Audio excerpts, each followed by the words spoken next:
வணக்கம். அனைவருக்கும் தேவ சமாதானம் நிலவட்டும். இன்றைக்கு ஒவ்வொரு நாளும் நம்ம ஒவ்வொரு வசனங்களை பற்றி நம்ம பார்த்துக்கிட்டு வரோம். அந்த வகையில் இன்றைக்கி ஏசப்பாவுடைய ஒரு வசனத்தை நம்ம இன்றைக்கி பார்க்கலாம். சங்கீதம் 37 5வது வசனம் நம்ம பார்க்கலாம். என்ன சொல்லியிருக்குன்னா, உன் வழியை கர்த்தருக்கு ஒப்புவித்து அவர் மேல் நம்பிக்கையாக இரு, அவரே காரியத்தை வாய்க்க பண்ணுவார். உண்மையிலேங்க நம்ம அன்றாட வாழ்க்கையில் நம்மளுடைய அன்றாட பணிகள் செய்வதற்கு நம்ம ரொம்ப சிரமப்படுறோம். நிறைய விஷயங்கள் நம்ம அறிந்து கொள்ள சிரமப்படுறோம். இப்படியெல்லாம் இருக்கிற சமயத்தில் நம்ம என்ன செய்யணும்னா, நம்மளுடைய காரியங்களை நம்மளுடைய வழிகளை கர்த்தருக்கு ஒப்புவித்திடணும். கர்த்தருக்கு ஒப்புவித்து அப்படிங்கிறதுல என்ன அர்த்தம்னா, அவர் மேலே நம்ம நம்பிக்கையாக இருக்கணும். அவர் மேல் நம்பிக்கையாக இரு, அவரே காரியத்தை வாய்க்க பண்ணுவார். நம்ம எப்போ ஒருத்தர் மேலே நம்பிக்கை வரும் அப்படின்னா அவங்க என்னென்ன நமக்கு செய்கிறாங்க, எப்படி என்னென்ன செயல்கள் நமக்கு செஞ்சுருக்காங்க அப்படின்னு பார்க்கும்போது தான் நமக்கு அவங்க மேலே ரொம்ப நம்பிக்கை வரும். அப்படி பார்த்திங்கன்னா ஏசப்பா கல்வாரி மலையில் சிலுவை சுமந்து இரத்தம் சிந்தி எல்லா மக்களுக்காகவும் இந்த உலகத்தில் உள்ள எல்லா உயிர்களுக்காகவும் தன்னுடைய ஜீவனை கொடுத்து புது ஜீவனை உண்டாக்குனார்.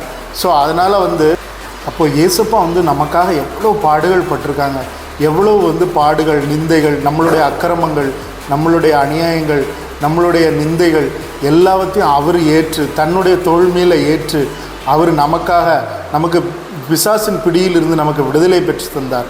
ஸோ அப்படி நம்ம நினைக்கும்போது கண்டிப்பாக அப்படி ஒரு கர்த்தர் நமக்கு இருக்கிறார், ஆபிரகாமின் கர்த்தர் நமக்கு இருக்கிறார் அப்படின்னு நம்ம நினைக்கும்போது கண்டிப்பாக நம்ம அவர் மேலே நம்பிக்கையாக இருப்போம்.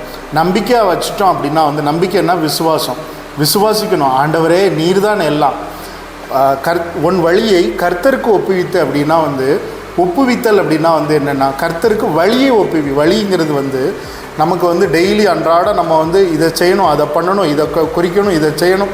அந்த வழிகள் எல்லாம் நல்ல வழிகளாக இருக்கணும். நிறைய பேர் நல்லது செய்வதுக்காக போவோம், திடீர்னு ஆபத்தில் மாட்டிக்குவோம். ஸோ அந்த மாதிரியான கட்டங்கள்லாம் நம்ம கர்த்தருக்கு வழியை ஒப்புவிச்சிட்டோம்னா, ஆண்டவரே நீர்தான் இன்னைக்கு எல்லாம், நீர்தான் எல்லாம் அப்படின்னு சொல்லி அவர்கிட்ட நம்ம சரணாகதி அடையும் போது கண்டிப்பாக அந்த வழி நமக்கு ஒரு நல்ல வழியாக அவரே ஏற்படுத்துவார். வழிகளை ஏற்படுத்துவார், சூழ்நிலைகளை ஏற்படுத்துவார். மற்றும் ஆவியானவர், தூய ஆவியானவர் உங்களுக்கு கிருபையோடு இருந்து நமக்கு செயலாற்றுவதை நம்ம பார்க்க முடியும். தூய ஆவியானவருடைய கிருபை எப்போ நீங்கள் உங்களுடைய வழிகளை கர்த்தருக்கு ஒப்புவிக்கும் போது தான், அவர் மீது விசுவாசம் வைக்கும்போது தான் ஆவியானவரும் தூய ஆவியானவர் உங்களுக்கு கூட வருவார். அதே போல் தேவ பிரதானிகள்லாம் உங்களுக்கு வருவாங்க. அதே போல் ஏஞ்சல்ஸ்ன்னு சொல்லக்கூடிய அந்த தேவதைகள், அந்த நல்ல தேவதைகள்லாம் உங்களோட உங்களுக்கு என்னென்ன காரியங்கள் ஏற்படுது, என்னென்ன விஷயம் ஏற்படணும் அப்படிங்கிறத தூக்கி ஏந்துவாங்க. அவரே காரியத்தையும் வாய்க்க பண்ணுவார்னு சொல்லுது. அவரே காரியத்தை எப்படி வாய்க்க பண்ணுவார்னா, நம்மளுடைய நம்ம எப்போ நம்ம விசுவாசத்தினுடைய உச்சத்தை தொட்டுட்டோமோ அன்னைக்கே நம்மளுடைய செயல்கள் முழுவதையும் ஏசப்பா ஏற்றுக்குவாங்க. ஏசப்பா ஏற்றுக்கிட்டு நம்மளுக்கான காரியங்களை முழுவதுமாக செய்ய எத்தனிப்பாங்க. இதுவே இன்றைக்கான வசனத்தை நம்ம எடுப்போம். 37:5 சொல்லியிருக்கிறது மாதிரி, சங்கீதம் 37:5 சொல்லியிருக்கிறது மாதிரி கர்த்தருக்கு வழியை ஒப்புவிப்போம். நாம் ஃப்ரீயாக இருப்போம். ஆண்டவர் எல்லாத்தையும் பார்த்துக்கிடுவார், கர்த்தர் எல்லாத்தையும் பார்த்துக்கிடுவார். எங்கும் தேவ சமாதானம் நிலவட்டும். நன்றி, வணக்கம்.